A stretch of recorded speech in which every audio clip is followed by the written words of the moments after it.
So one thing that I added today was some office hours.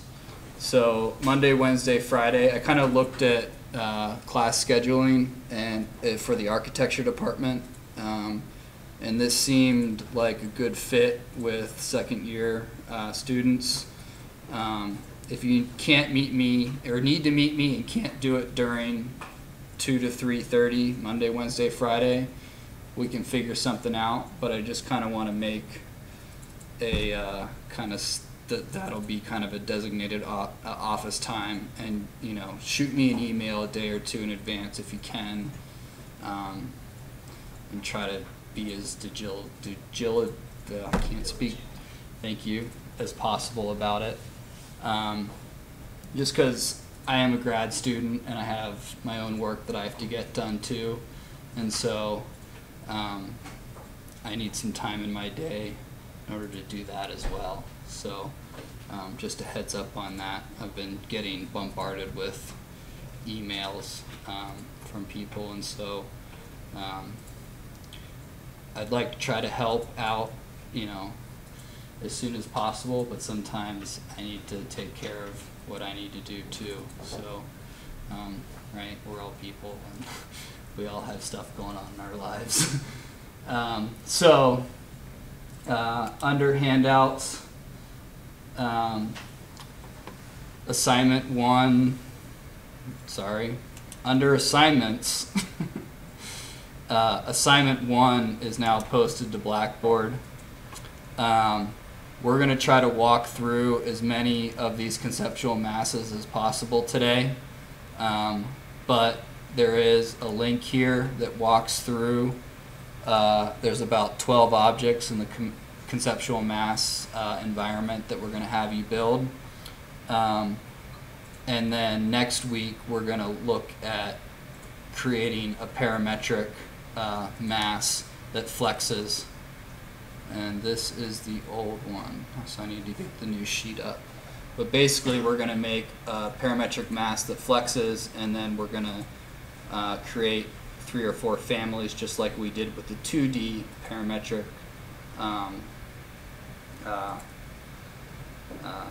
object that flexed. We're going to now do it with a 3-dimensional object.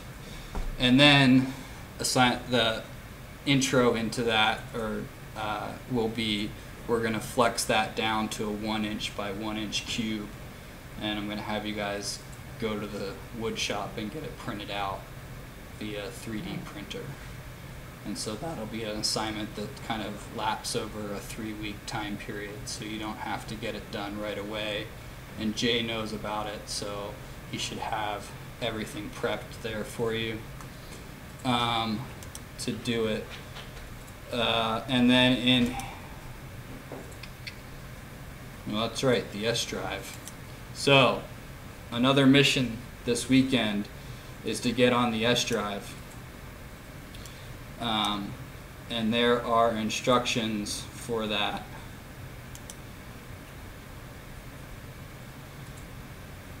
Right here at the bottom. And so once you get in there, you will follow this link, and you will be able to come Tuesday. Where am I at here? In class, we will download this STL exporter for Revit. That'll end up going into your add-in tabs in your project browser to allow you to export your mass as a 3D object that could be printed and recognized by the 3D printer. And then there's also a PDF here that walks through the 3D printer and how you utilize it, so Jay isn't bombarded with a ton of questions either about that. So take a look at that in the next week and a half or so. But we're definitely on Tuesday gonna want to install this STL exporter. Okay?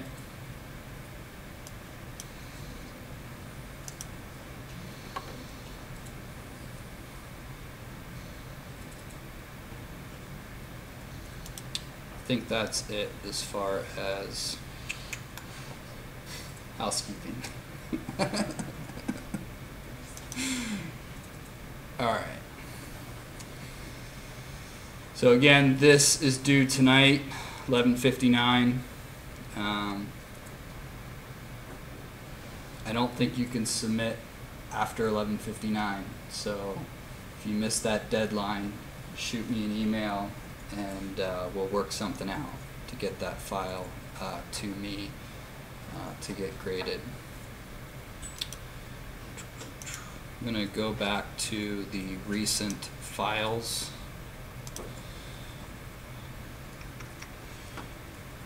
And we're going to look at the conceptual mass project environment today. And so we're going to open up the new conceptual mass here down under families. And it's going to take you to a screen where the only option you have is to open up a mass family with the RFT heading on it. So open this up, and it looks, gives you it opens up to the 3D view. In your project browser, there is a 3D view 1 here. If you try to navigate in this, you won't be able to do anything. See how everything's kind of grayed out? It's because it's a camera that's placed in the project to view this in perspective. My suggestion is to right-click that and delete it so that when you go to click on your 3D viewports, you don't accidentally open that and wonder, you know, why you can't do anything. So that's just it's a good thing to just delete that view. We don't need it, and it will probably end up confusing some people. So also notice that when we open this environment, the Create tab is slightly different from the Family environment that we were in. The Insert, View, and Manage tab are very similar. And the Modify tab is slightly different as well. And then the project environment itself is slightly different. But it's very similar in some ways. So if I switch to my floor plan, you notice I have this reference plane and this reference plane. Well, those are similar to the two reference planes we were working with in the other family, except that now we have three-dimensional capabilities. So this is always kind of the center origin of your family when you go to place it into your project. I'm going to switch back to the 3D view, and you notice that that plane that I had highlighted now is this plane in 3D space. This plane is this plane, this center left-right plane. And then we also have a floor plan reference line, which now you can see in your east, north, south elevation.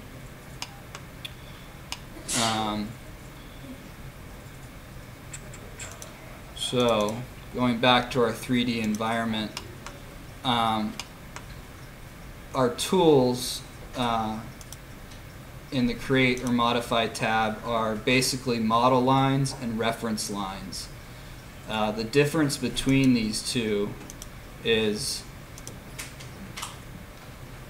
just quickly draw two boxes with the different ones in there, is yes, one is purple and one is black, but these lines have reference planes associated to them themselves, and these ones don't. And so if I were to take this square that I just drew, up here in our ribbons we have something that's called form, and we can create a form out of that, solid form or a void form. If we click the solid form, it creates a rectangle, like we would be extruding a shape in 3ds Max or Rhino and other programs of that sort. You can manipulate planes, you can tab through the selection and grab edges and pull them. You can even grab a corner point and pull those as well. However, I'm going to Control Z some of those options. If you ever wanted to, say, dissolve this surface, it basically deletes those initial lines that you created, and when I say delete, you can't you can't do much with these. You start to get some warnings with them, and so you end up with all these extra lines that you don't really want.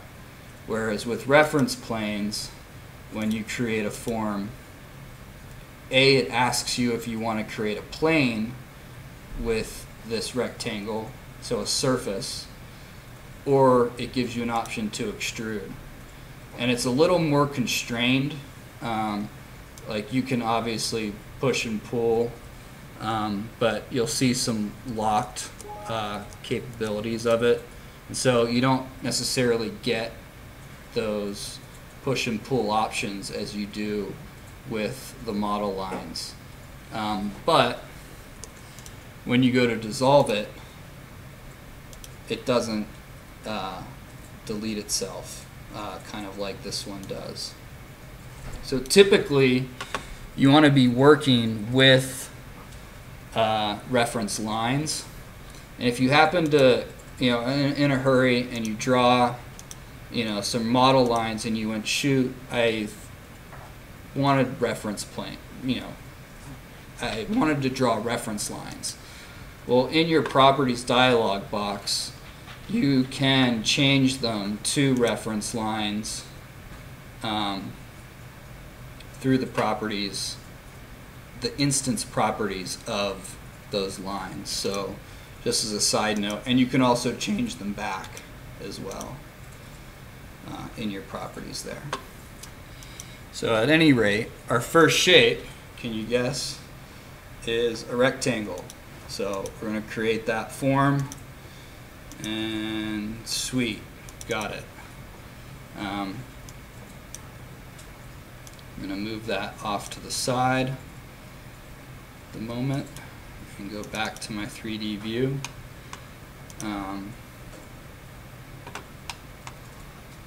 The next shape we're going to make is something that, a shape that revolves around a reference line. And this one's a bit trickier. You actually need to, instead of having your work plane set to the ground level, you have to go to set this work plane on one of these vertical lines. And we can say show work plane, and you can see clearly that the highlighted blue work plane is now what I'm drawing on.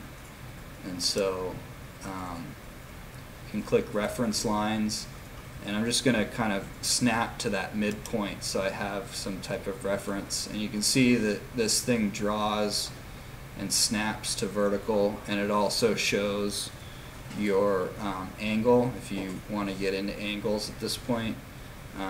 But we just create a vertical line. We can then use either model lines or reference lines to start drawing an object that we may want to revolve. So like a profile that we would want to revolve around this line here. And there's kind of a key thing to this, is that you can't connect the dots, so to speak, right? If you connect these dots and try to revolve this, because the only tool you have is to create a form, it will think that you're trying to create an extrusion with that. And that's not really what we're trying to do. We're trying to revolve it. So it has to be touching, has to be connected, but it can't be connected at the endpoints of that reference line. Now if we use the control button and select both of those objects and say create form, it then revolves that profile around this reference line.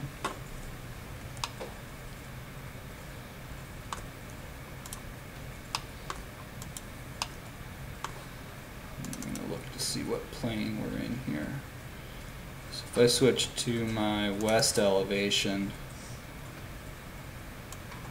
and drag and click these guys and say move it, I can start to move this thing around in space because I'm moving it in relationship to that reference plane. If I tried to do that in, say, my south elevation, I won't be able to move it left or right, only up or down, because it's attached to this reference plane. If that makes some sense.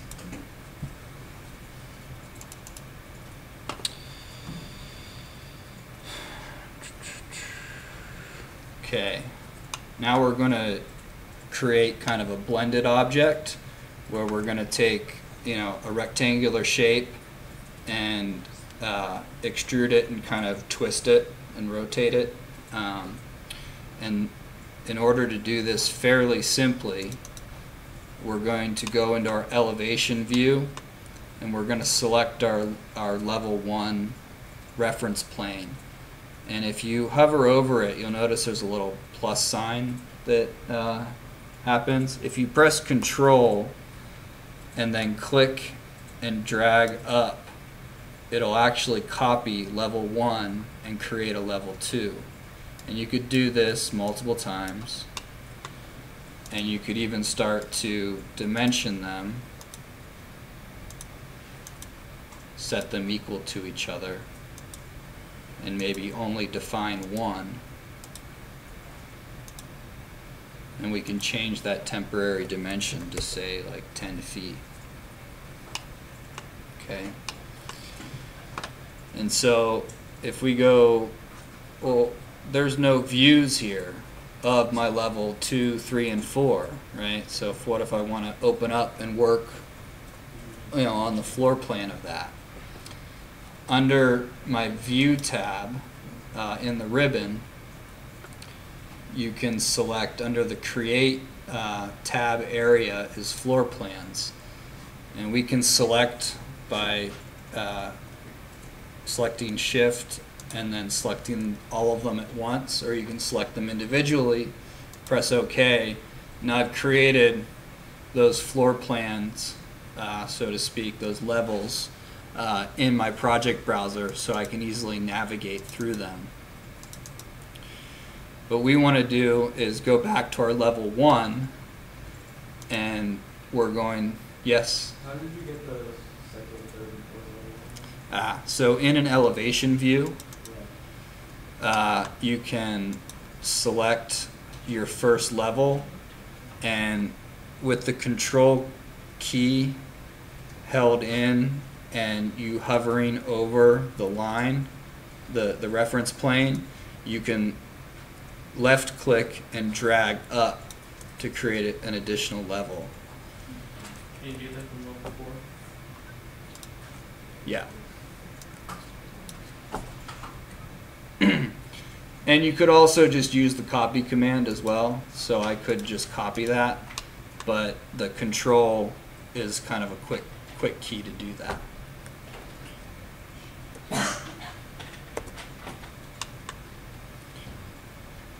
We go back to level 1 and we're just going to create another rectangular shape and place it. And now I want to basically create a duplicate shape in the same place on the next level. And so what we can do is copy this to what's called the clipboard. Here under clipboard, under the modify reference line tab, and then move to, so I clicked copy, which is here, and then move to my second level, and I can either align to current view since I'm in the second level view, or if you weren't in the second level view, say you were in the 3D view, you could say align to level 2. Say OK. And so now if we jump back into our 3D view and rotate around, you can see that they're directly over top of each other, and one's on one level and one's on the other. So I'm just going to rotate this object, this set of reference lines. Doesn't really matter what degree you do it on.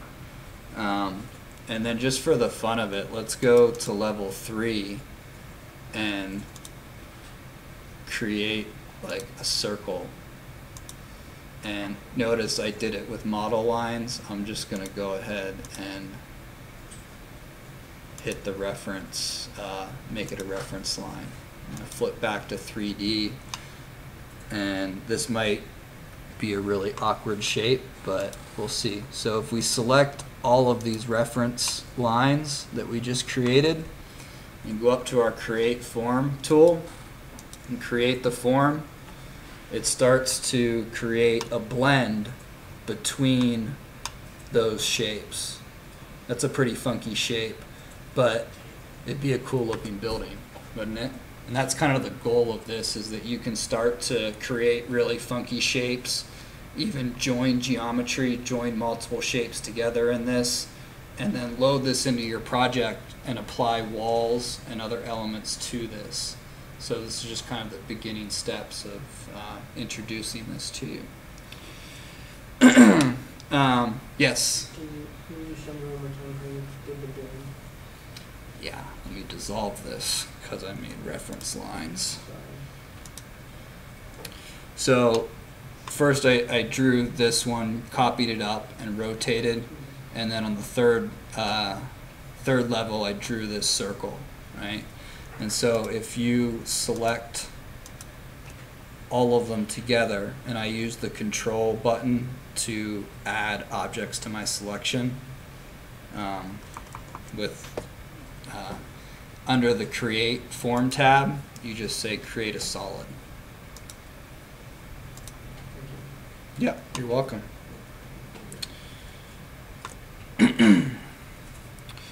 So the next one we're going to look at is a sweep. So we're going to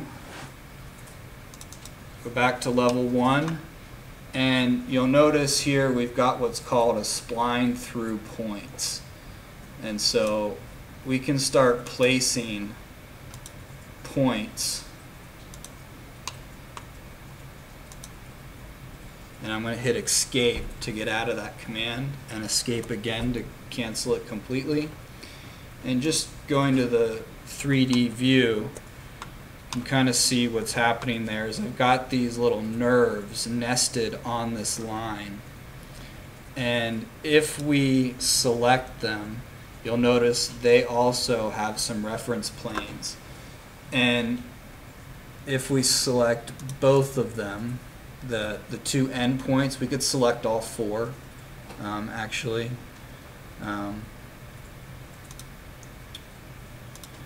And in the properties dialog box, it has a line here that says show reference planes, and right now it's set to never. We could change that to say always and hit apply, and so now you can see the reference planes that you would want to pick, and then we can draw reference lines on those planes.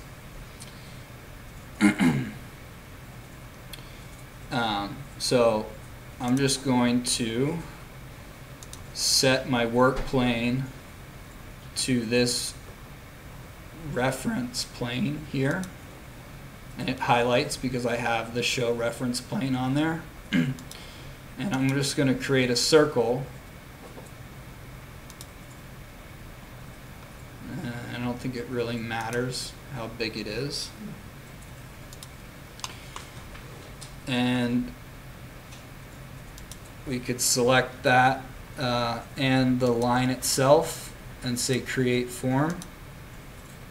And it swept that shape along the form. How's everybody doing with these shapes following along? Do we need to take a little rest break and have anybody have any questions about it? Okay, let's go ahead and pause for 5 minutes. Through these shapes, and I'm gonna dissolve this shape, and I'm gonna add another shape to the other side, and we're gonna do what's called a swept blend.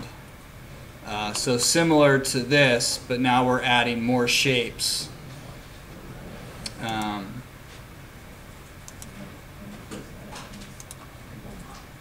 So say I did a circle already. Let's do something with a bunch of points. Let's set my work plane to this other end point.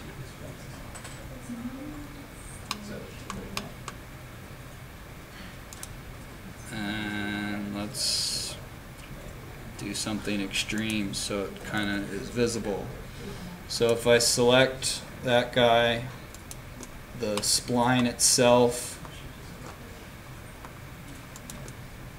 and is that a reference line? That is a reference line. So it's not, I drew this as a model line. I don't believe you can, like, so this one's drawn as a reference line and this one's drawn as a model line. They have to be both model lines or both reference lines in order for this thing to work. Go ahead and make those reference lines. And I'm going to select all three, the spline and those two profiles, and create a form out of that. You can see now this transitions from a circular shape into, what is this, a hexagon? Yeah, 6 sides, octagon, hexagon shape. So that's a swept blend.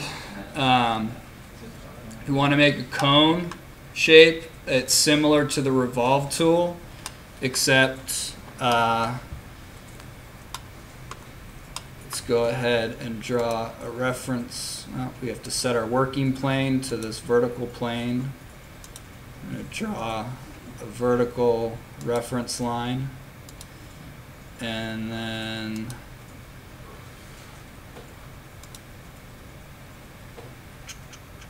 I don't know, make it nice and big.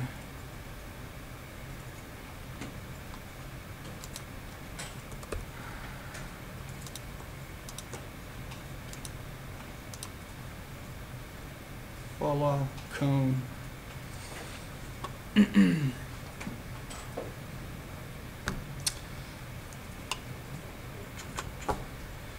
And now we're going to make a dome similar to similar to this. We're going to create a reference line on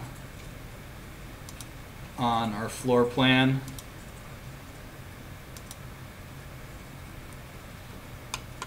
And then we're going to use the arc command. It's pretty much the simplest. 1 click, 2 click, and then 3rd click. And we're going to select those and create a form. Ooh, it created the whole ball. Okay. Thought I was going to create a dome.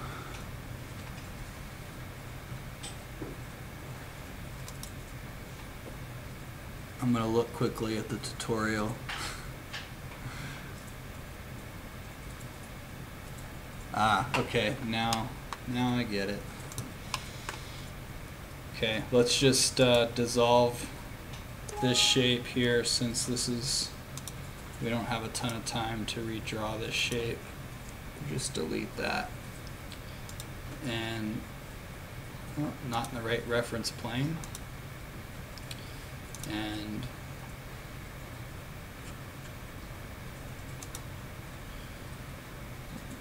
we're going to use the circle command. Okay, that was not what I was expecting to do.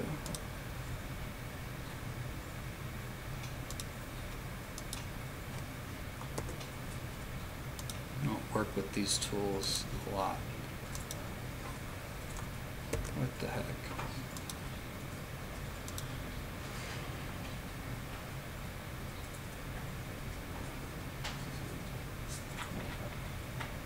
Can you trim it on one half of the resin stone?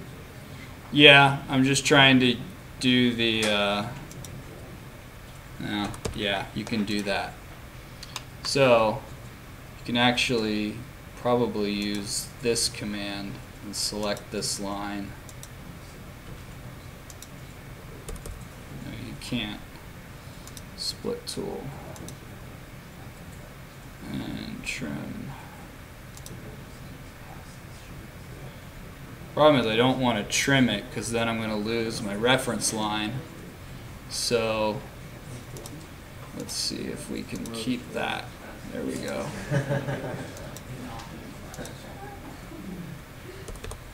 And we're just going to trim this guy. And we're going to delete that.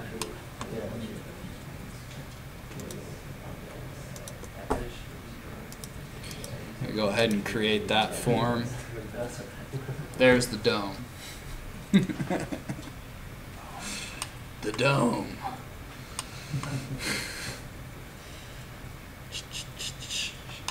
Showed you how to create the sphere already. Mistakenly.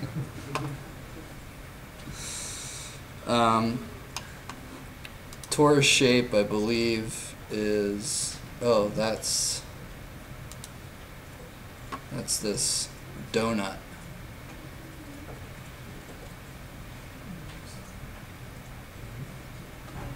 Yeah, okay, cool.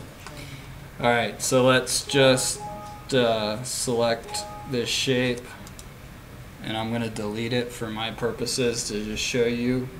So we have a reference line.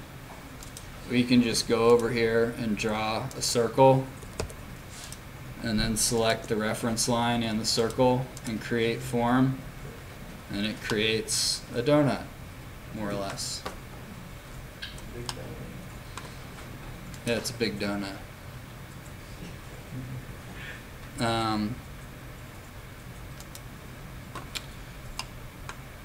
And you can create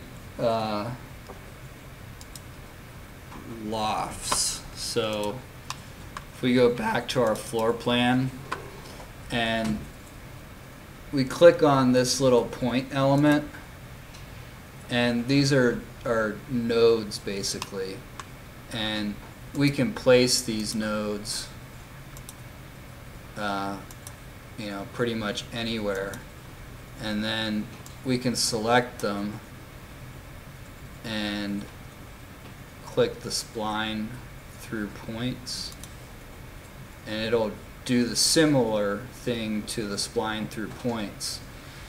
But the difference is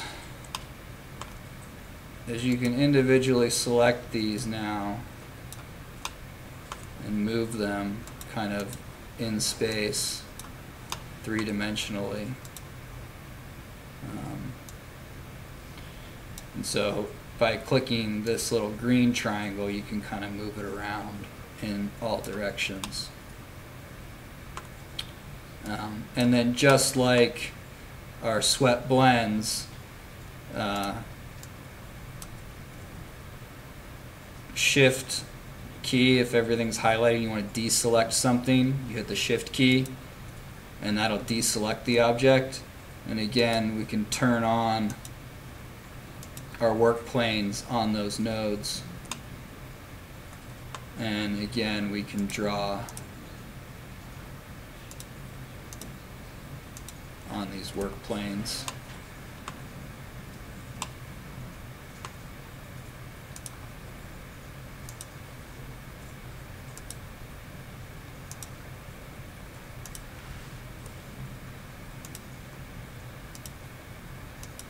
And you could create more shapes on these two, or move them around a bit and get a more wackier shape than this. But basically now you've got that thing, instead of its association to that level 1 work plane, it's kind of floating in space, right? It's doing its own thing, it's twisting and turning.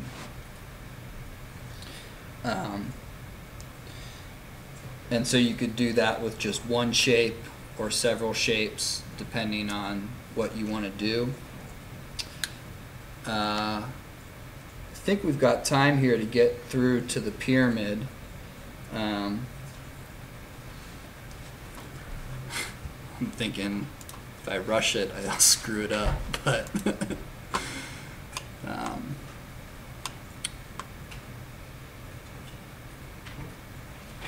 yeah, so we're gonna go ahead and draw on our first work plane here, or level 1. And does he do model lines? No, he does reference lines. And we're gonna create a small reference plane. And we're going to copy and align that to level 2, hit apply. And now we can use our spline tool, or I'm sorry, our node tool, to start picking points here on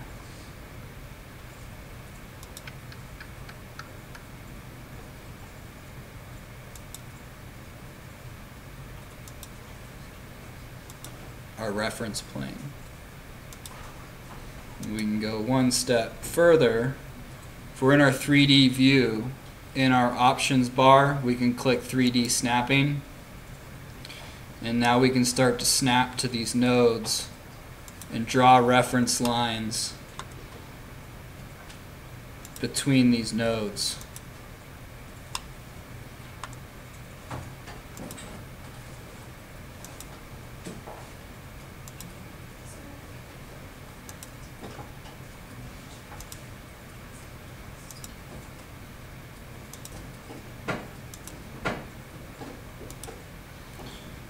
So now I'm going to select those and create a form, and it's going to ask me if I want an extrusion or a plane. I want an extrusion.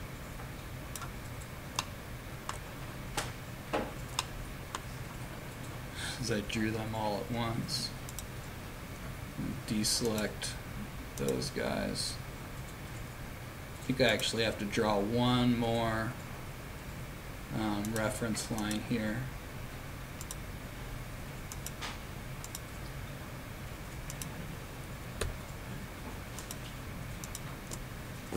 And instead of creating a solid form, I'm going to create a void. And I want it to cut through this other void. Drew it upside down. When you draw it the other way. I'm dyslexic. No excuse for it. Literally, I am, so I'm not making a joke. I am, but towards myself. Not towards anybody else. Again, I'm going to pick a void with those guys. And so now I have a really bad shape. I rushed that. But at any rate, your object is to draw a pyramid.